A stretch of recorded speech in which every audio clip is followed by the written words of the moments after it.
Yo, it's your boy here Jakonda Kenya, na mkipenda Armando. Pia kwenye ukurasa wa TikTok unaweza ukanipata kama Ndago Junior 4. Tuko hapa leo kuwaletea podcast nyingine inayojulikana kama Expectation and Outcomes. Kama kwa mpigo tena sana, tuko hapa tunataka kuwapigia expectations and outcomes. Expectations ni mambo ambayo unatarajia, ushaona, alafu kuna outcomes. Sasa outcomes ni results after expectations. So, chenye unatarajia kinatokea either venye ulitarajia ama vinginevyo, ushaona. Sasa kwa mimi, kwa majina yangu naitwa Ziko, kwenye mitandao ya kijamii ukinisearch hapo utanipata, na pia usisahau kusubscribe kwenye YouTube channel yetu ya Makenge Podcast. We go, we are here live. Okay, friend, unaweza introduce nayo kwa wasalimia hata nini wanaitwaje mafans wetu? Yo. Kwa majina Church Boy. Sio guys, it's your boy Rastam Yahudi out Makenge. Leo bana tunaenda kuongelea kuhusu life na expectations zake, alafu pia na results, au sio? Kwa hiyo expectations and their outcomes. Kwa hiyo leo bana tunaongelea vile vitu ambavyo tulikuwa tunatarajia. Mwanangu, mimi nilikuwa kwenye situation nyingine, siwezi sema ni mbaya sana ama ni nzuri sana. Kuna day nyingine bana, tulikuwa shule back in high school. Sasa ilikuwa like mtu class mzazi wake apite, sisemi kama iwe makusudi, lakini bahati mbaya in life ni vitu hutokea hivyo. So ilikuwa mtu, darasa zilikuwa tofauti, so mtu wa class yenu kama atakuwa amepatwa na msiba nyumbani kwao, as a class mnafanya contribution, mna reach out, mnafika huko maskani, mnaenda kwa kwenye mtu amefiliwa, mnaenda kutoa hiyo condolence yenu nini, muonekane rambirambi, au sio? Sasa sisi class teacher wetu alikuwa anatubania sana. Ni ambaye amekuwa na sisi tokea form 1, form 2, form 3, form 4. So unajua kwa shule the way ukiingia pale na vile utakapotoka pale ni vitu viwili tofauti. Ni kweli. Sababu gani? Unajua pia yategemea, mimi ndivyo ilivyo. Na kwanza wewe mwalimu wenu alikuwa class teacher ni mwanamume ama mwanamke? Alikuwa mwanamke, anaitwa Ndinda Mtua Helen Mkamba. Alikuwa Mkamba. Alikuwa ananifundisha CRE. Usinione hivi bro, I'm good at CRE. CRE good, CRE wapi? CRE. Okay, niulize swali sahihi before tuendelee na story. Niulize swali la CRE. Any question? Ask me. Naweza kuuliza kitu kama the first miracle Jesus did alikuwa na miaka ngapi? The first miracle that Jesus did. No, I know that. Okay, nitawajibu kwa comment, no, sikia bro. Hii tumekushika red handed, ushaona? Umejeka kiangoni, tumekuashia mafuta. Kwa hiyo tunataka tukuone ukitokota, ushaona? Kwa hiyo tujibu vizuri. Mbona unakwambia kwa nini utujibu kwenye comment section? Okay, kusema ukweli hiyo swali imenikalia ngumu, so is about I did CRE. Nimekubali kushindwa. Nimekubali, mimi mshindani ya Mkenge. So class teacher wetu alikuwa ananifundisha CRE. Sasa alikuwa anatu insist tusome, to take much time in our studies. So tulivyochanga ile pesa, mwalimu akasema tutaenda kesho, ambayo ilikuwa Friday.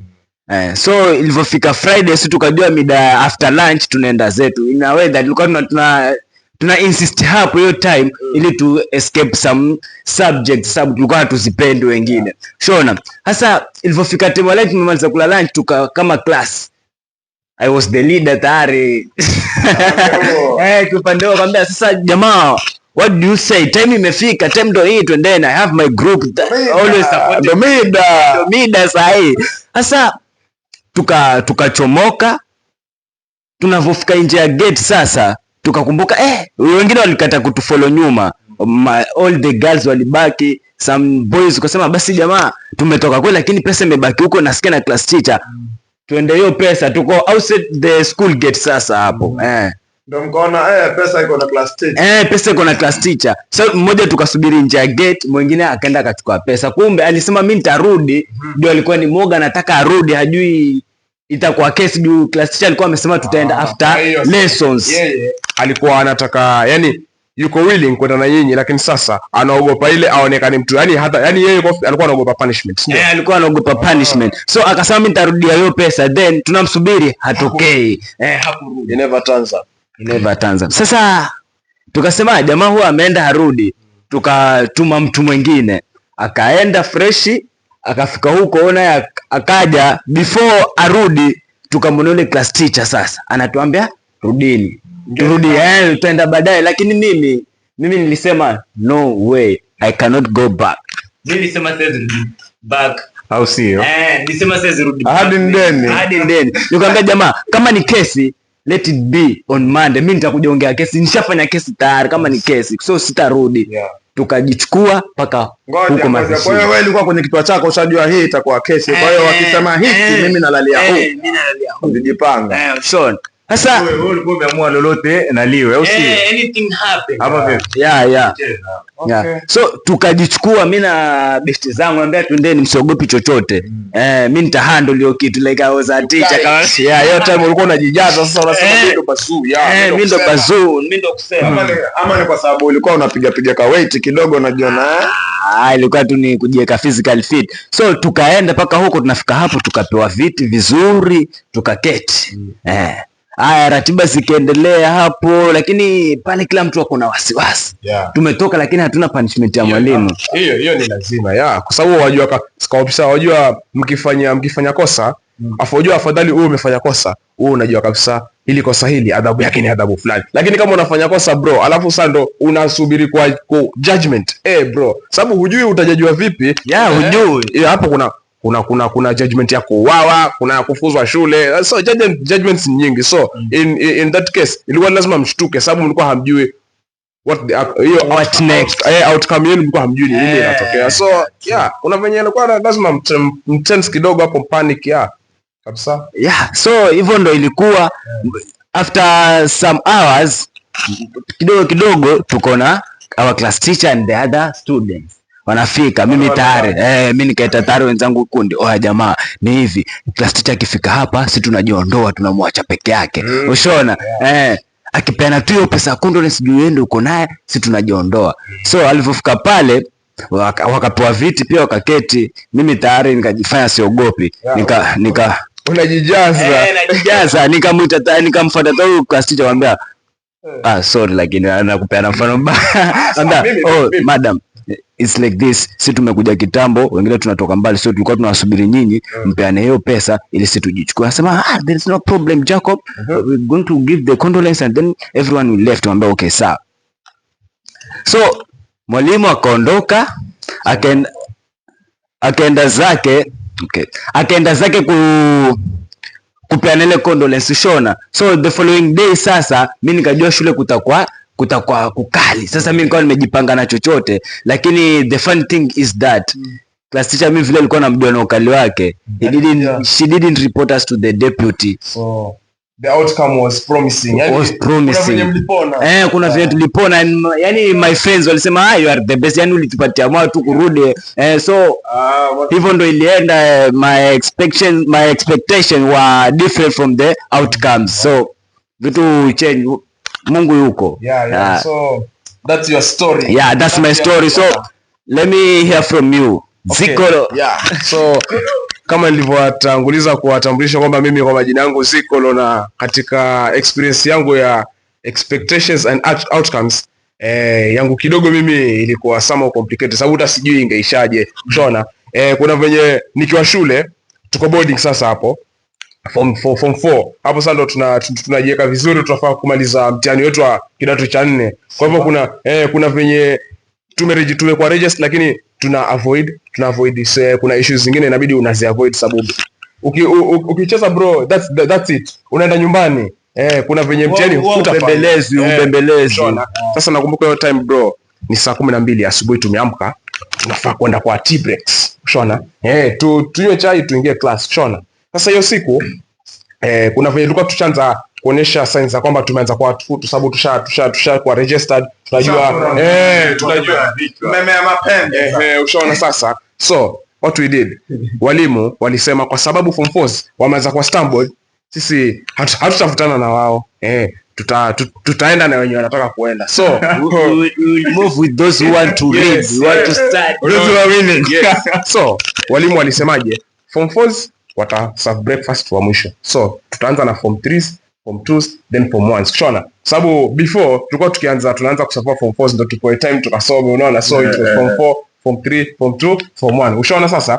So ile time walimu walisema kwa sababu form 4s wamekuwa wanaonesha utukoto, what we will do, tutaanza kuserve form 3s, form 2s, form 1s, then tutamalizia na form 4 sasa. Ushaona? So sisi ilibidi sasa tujifanye, wajua kuna venye tulijifanya kwamba sisi tunapenda kusoma, tukasema no walimu, hiyo haiwezi, sisi tunafaa tu hizi our forthcoming exam is just around the corner, inabidi tumesoma tumejiweka sawa. So walimu so walimu walisema no, that's not going to happen, mtaenda na venye sisi tumepanga. So tulitulia, ushaona, ilibidi tuheshimu amri, ushaona, kwa sababu kuna venye pia hata kama watu teachers, a teacher is a second parent. It's true. So tulisikiza, we respected, ushaona, so tulirespect hapo. Walimu walipofika, walimu sisi waliserve the others, tukabaki sisi form 4 sasa. Form 4 tulipofika kwa line kwa queue hapo tunafaa kuserve, bro, mikate imebaki mikate 8 and we are over 60. Yes, tulikuwa stream 4, ushaona, na kila stream haikosi kama watu 20, ushaona, hata nafikiri ni kitu kama 8, tulikuwa wengi by the way hiyo time, ushaona. Tulikuwa wengi, it was back in 2018, ushaona. So long time. Walimu waliposema so form 4 mikate ndio hapa imebaki, kuna mikate 8 hapa, nyinyi ni watu wakubwa, gawanyeni moyo nyote mwili. Hiyo ni kwa noma. Sasa kuna venye hiyo kitu ilikuwa haiwezi, kwa sababu how can we divide 4 breads in all over 100 students, haiwezi, si ndio? So what we did after the teachers walisema nyinyi watakuwa mnaweza kujisort, bro, ilikuwa ni massacre, ushaona, wingu, kila mtu anapigania nini, anapigania apate mikate. So watu walijichanganya. Nashukuru siku hiyo nilifanikiwa kutoka na mikate 2. Out of 8 you got 2. I got 2. Now you are over 60. We are over 60.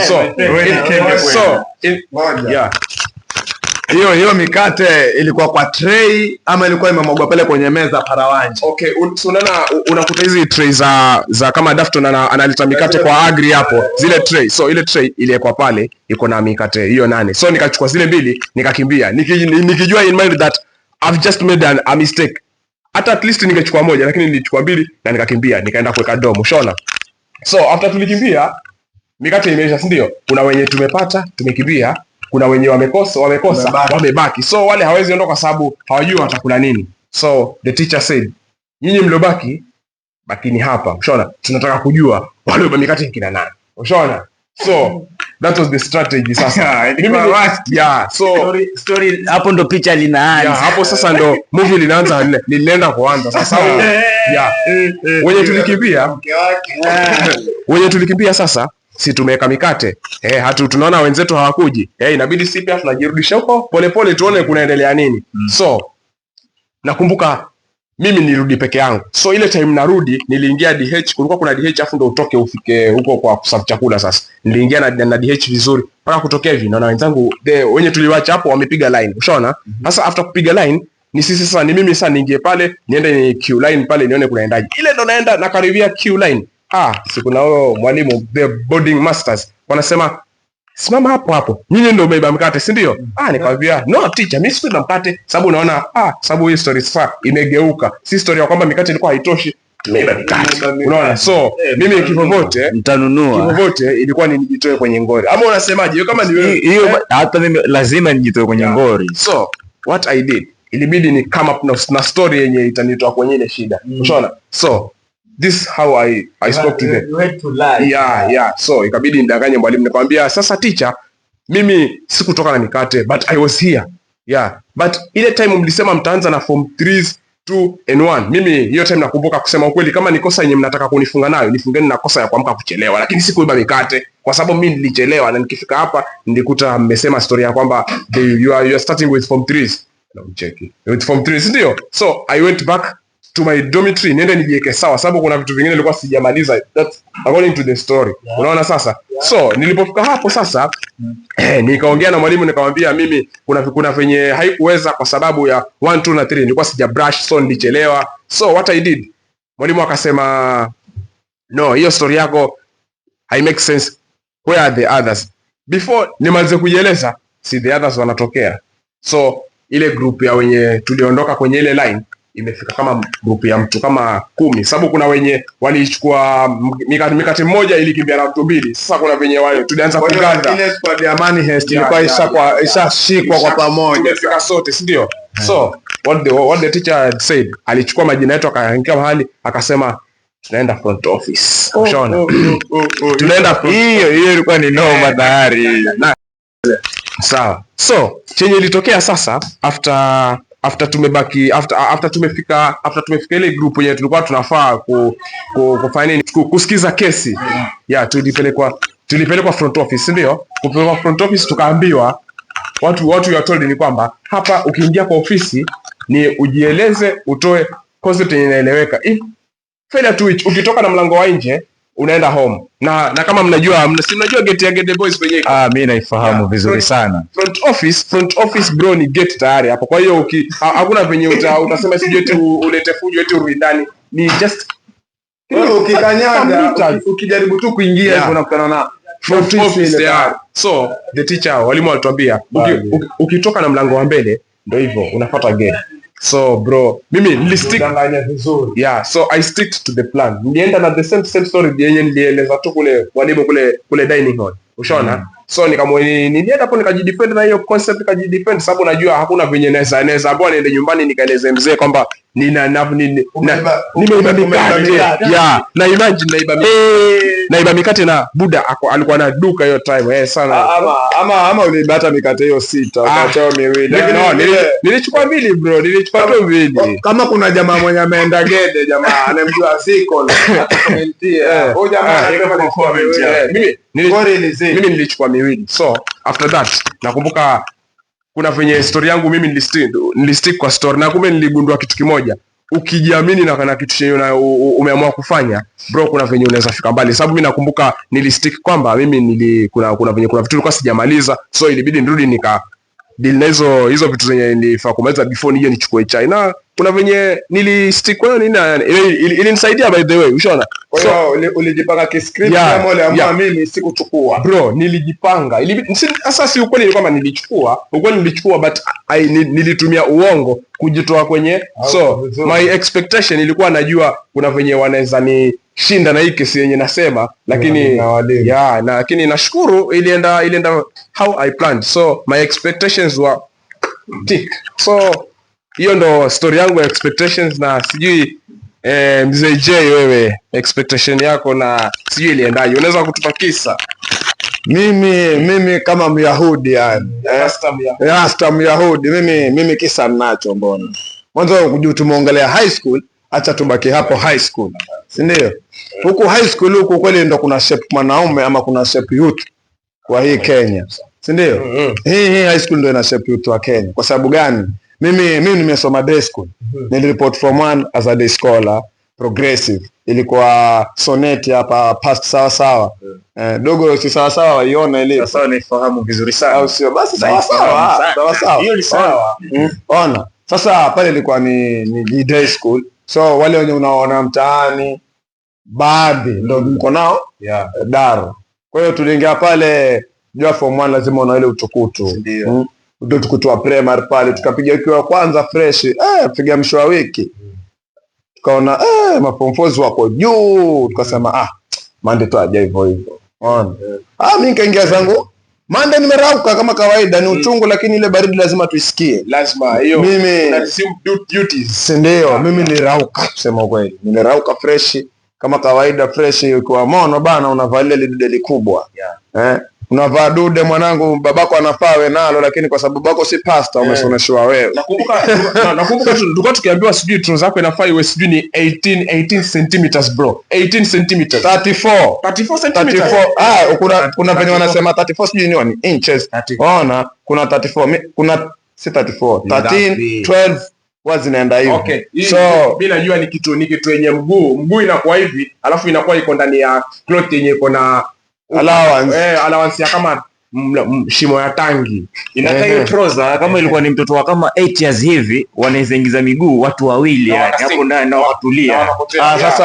Sasa imagine sasa. Hizo ndo si mimi peke yangu, wewe pia umelivaa. Umelivaa la gede. Kula chuma, wewe umelivaa wewe. Mimi nimelivaa hapo Karoli Mweri. Hapo Karoli Mweri. Nisikuona sana naodaka kusio story hiyo. Ona, sasa mimi nimedunga dude langu pale assembly fresh. Sasa ni kama ni assembly yetu ya kwanza. Kwa sababu tulitarajia assembly kuna Friday, haikupigwa hiyo siku. Sasa sijui ilikuwa freestyle. Nikaona fully basi. Tumesimama assembly pale. Jamaa ule headmaster, tunahitaji kule principal lakini ni principal, lakini sasa unajua ni headmaster ipo hivyo vile tu, kitumbo ndo kimezidi. Tofauti headmaster na principal ni kitumbo. Ona ama wanajua jina pia ni jina. Kwa sababu gani headmaster inakuwa substituted na principal? Sababu nadhani deputy huwa inabaki hapo, jina tu ndio inabadilika. So inapanda kulingana. Hata mimi nilikuwa pupil. Mimi najua pupil nilisoma ni jicho. When I was a pupil, I learned pupil ni jicho. Lakini nilipoenda kuwa student, niliona denti ama kubaki na nini. Ona. Sasa principal akasimama pale mbele fresh akasema, "Haya, yote yameongewa." Moyo jamaa alikuwa mzuri kizungu, mimi bana kimombo, siwezi quote vile, tutabonga tu hiki chetu. Ona. Akadesha yote yameongewa, lakini unaona nyinyi maform 1 nyinyi. Mnasema form 4 wanajaribu kuwapatia pressure. Hakuna cha pressure. You are not behaving. Ona, tabia yenu iko chini. Ona. Sasa mimi nikashangaa, sasa kama mimi si behave, mimi narauka fresh, break mimi natoka nikapiga mahamri yangu na surwa maridadi. Maana yake sina uwezo wa kupima kinyama. Tena surwa ngale. Mahamri ya 60. Sababu ukichunguza ona ukitaka kuishi vizuri shule, ni wewe bro uko na pocket money ya kula vizuri. Ushibe ndo enjoy zile lesson. Imagine unafanya kemu sura na mahamri mengi. Yaani unafanya kemu huku tumbo nalo liko na ziara yake. Kuna masauti mengine bana. Huwezi shika. Sasa kapiga mahesabu yangu pale, mbona hatushiki? Na sisi kama ni ratiba za shule ni zile kama za primary, ni vile tu masaa ya kufunzwa kule ni dakika 40 kule. Ona, ni nyingi zaidi. Mimi nikaona maridadi basi. Mimi niko sawa. Nasikia kwanza kabisa lugha yenu mnaotumia kuongea. Alafu mwapenda sana kukaa grupu. Ona. Sisi tuliingia mwanangu tukawa wamoja kwa sababu tukiwa mtaani tukutana. Wakutana tulisoma na kina Basili. Basili si ni boda tu hapa sasa. Weekend yeye achukua bike yake na tafuta risk. Ona. Tukasoma na kina DJ, mwingine ni electrician. So tunakutana huku nje. Sasa tukipatana pale shule, tunaongelea kule nje kulikuwa na nini. Sasa zile games time zetu sisi, tunapiga story, wala walimu wanadesa zile bado ni za remo, huko nyuma, ni za primary. Ona nikajua fit. Sasa tulikuwa promised hapa kwa tukifika form 4 shule itafungwa. You hatusikii. So you are expecting shule zifungwe. Ukifika form 4 no more progressive. Hakuna progressive watamu. Ama inafungwa, sisi turegister shule zingine.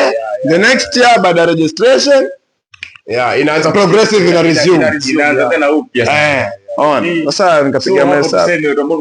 Nikana kama uonekana kitu ngumu, ilikuwa ni nyinyi. Nyinyi ndio mlikuwa mharibu shule. Sisi tulikuwa tuharibu. Unajua tulikuwa tumetoka primary.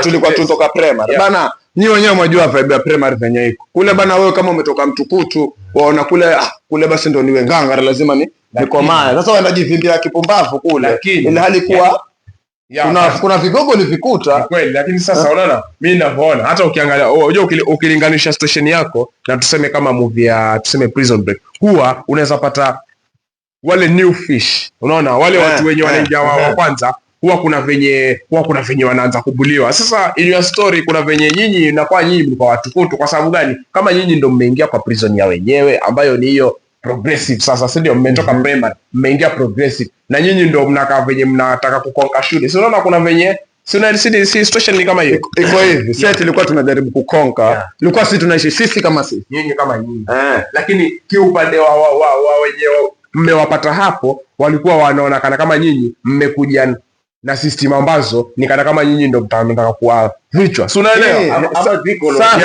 History itakuwa hivi kwa sababu hawa jamaa wajua progressive ni shule ambayo iko mtaani kweli, so ni kama hawa jamaa yani wenye ambao walikuwa form 2 form 3 form 4 ni jamaa ambao yani walikuwa wakibehave wote mtaani, wanacheza pamoja. Sasa tunapiga wote ball, so wana wengine hapa watamprema hapa tupiga nao ball. Ukiangalia history ni kama wao jamaa walivyopotea hapo form 1 walisema mtu kama ni Vikolo yuko form 2 ni mtu ambaye tukizabuli pamoja hezi ningaria ndio form 1 lakini hezi ningaria. Sasa ni hivyo sisi tunapambana nao hivyo. Sasa sisi tulikuwa tumeamua hivi. Waona, mimi angalia, mimi hata kama sikujui mwanangu, wewe umetoka kwenye umetoka, mimi mwenye namuogopa ni mwenye anajua tabia zake. Mimi siwezi ogopa stranger. Waona, siwezi ogopa stranger. Okay. Sasa sisi tulitarajia itafungwa, tukapiga buku letu fresh pale, tusindana nini, jamaa wakaadmitiwa wengi na wengi, Wabajuni, wa Somali, tuko na yake kosi full, mbona hiki tukapiga form 2 yetu, form 3 yetu, form 4 mpaka mkamaliza form 4. Sasa ndio tumepiga form 4, unajua litafungwa ile dude. Wale wanaojua wanajua juu kuna kudrop na kuenroll wengine. Ona, tumerejestiwa pale sasa, tukajua lifungwe, tusharejestiwa. Nikaona fresh. Basi tumepiga ile tamu ya kwanza, imefika kama bado mwezi tu. Sawa, ile moja kabisa, tukifanya mtihani sasa tuenda zetu ho. Ona. Tumekita pale tupiga madude yetu pale, tukasikia hatari likengele notification limepigwa time hii. Hayo ni assembly. Tukatoka tayari pale, tuweza kwa tunaenda home. Unajua lazima you assume the worst. Kwa shule bana, nyumbani ndio nyumbani ndio unataka kwenda, si ndio?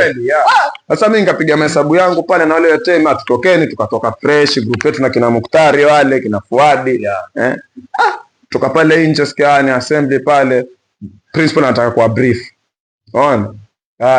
Tukakaa pale. Unajua mkikusanya na wanafunzi lazima mwanze kugombana, kutazana kuna nini, kuna mwenye anajifanya anajua tayari, pengine fulani amefiliwa ama pengine principal yake amepata ajali, ona, ama tunataka kuzaa, ama pengine fee imepanda. Unajua ni private, wengine tayari wale wasomi, kuna wale ambao jamaa wanajiona wana calculate mbele, ama fee imepanda tayari. Tukajua sisi tutasikiza. Ona, so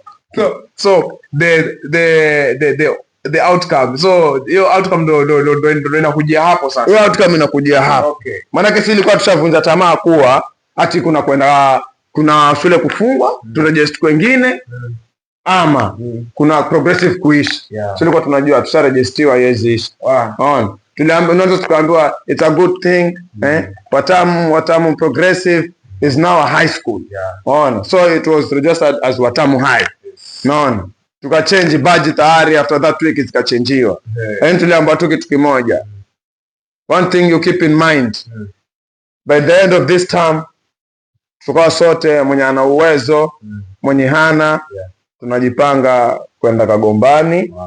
Shule ya Watamu progressive kwa saa hii inafungwa.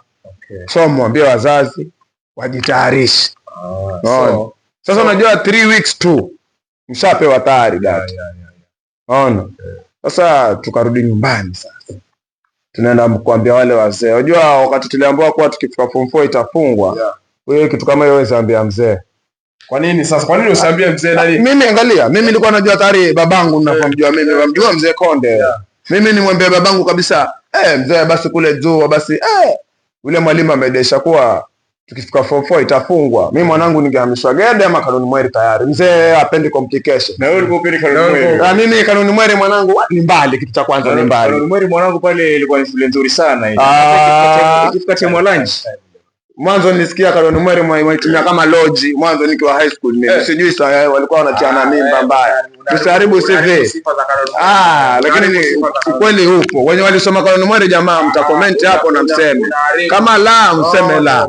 Karibu sifa za Kanuni Mweri. Sasa kwa hiyo jamaa ni hivi. Sisi tulienda Kagombani. Si ndio? Tulienda Kagombani. Siku reshuffle. Siku reshuffle mwenye uwezo. tuliambiwa mimi kama mimi nilienda kuargue na Basa. Sasa mimi nitalipaje kwa mwaka nalipa 24. Ona Kagombani bana, it's a boarding school. Ona maisha boarding ni vile tunavyojua, unarauka tena unarauka tena jioni utapatwa hapo hapo. Yaani unarauka uchelewe. Ona sasa kaona ile sasa hiyo shida ni nyingi kurauka nini, lakini sijaionja ile life boarding. Nikasema nilienda camping kule juu ya sport, nikapata marafiki, mbone raha. So you mean your expectation gave back to some more adventure, si ndio? Tulienjoy zaidi, maana sisi tulijua itafungwa alafu ndo kila mtu ajitafute kivyake. Lakini tulienda Kagombani. Inspiring story. It's an inspiring story. Ile term 2 ya form 4, term 2 mimi nilikuwa Kagombani.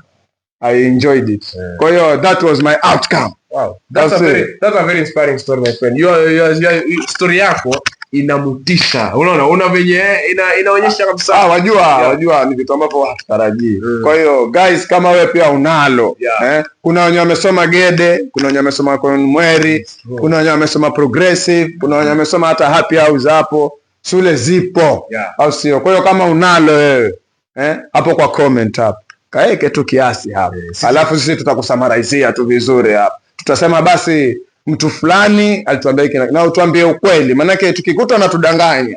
Wewe mwanzo wewe mikate miwili, sheria za kihatua ni sheria za hatua za kisheria zinachukuliwa, sheria mkondo wake. Sasa itafuata mkondo wake. Hivyo Kiswahili ulikuwa vizuri.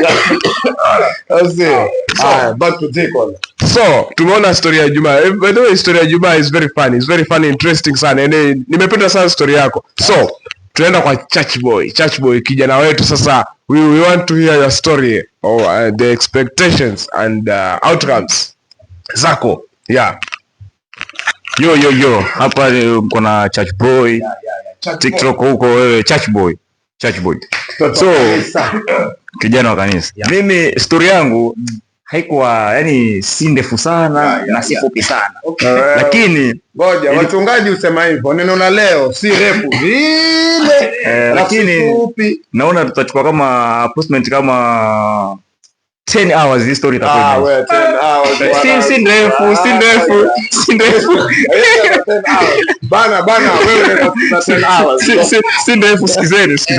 So hii story ilikuwa hivi. Acha pia mimi niwape ile yango ya high school. Wajua tuko high school, kuna venye kidogo tulikuwa tuna misbehave kwa form 3. So kuna venye walimu walikuwa wanasema form 3s venye mnafanya tunataka kuweka mean grade. Ukikosa kupata D+ and above targeted.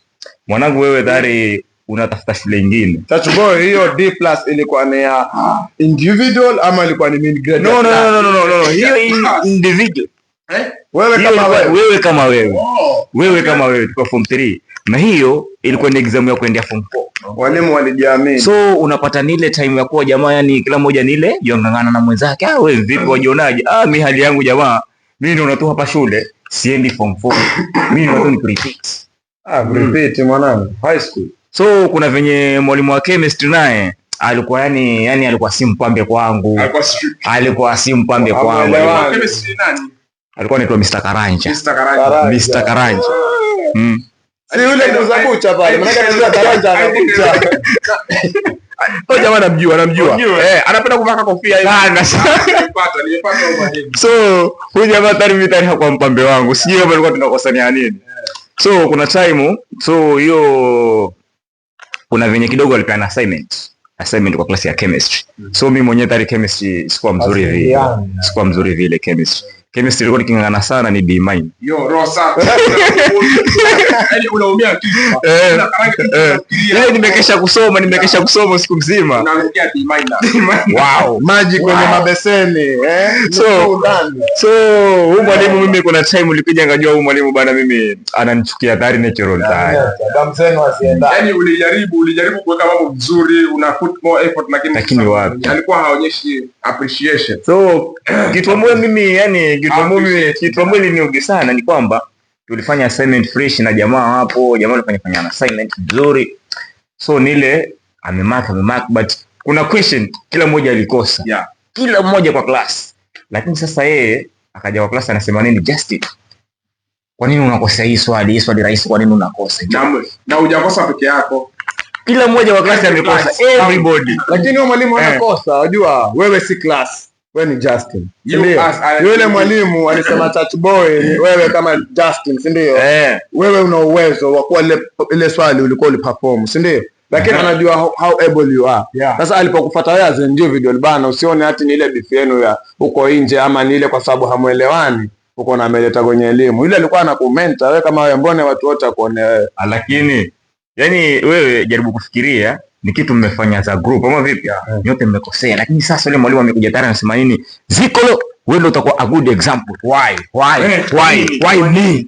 Unajua hakuna why me, obvious atakuja class, mko wengi, haisema class lazima ata point out mtu mmoja. Okay Rasta Yahudi you have to understand one thing. Ushona sisi tumeiba, si ndio?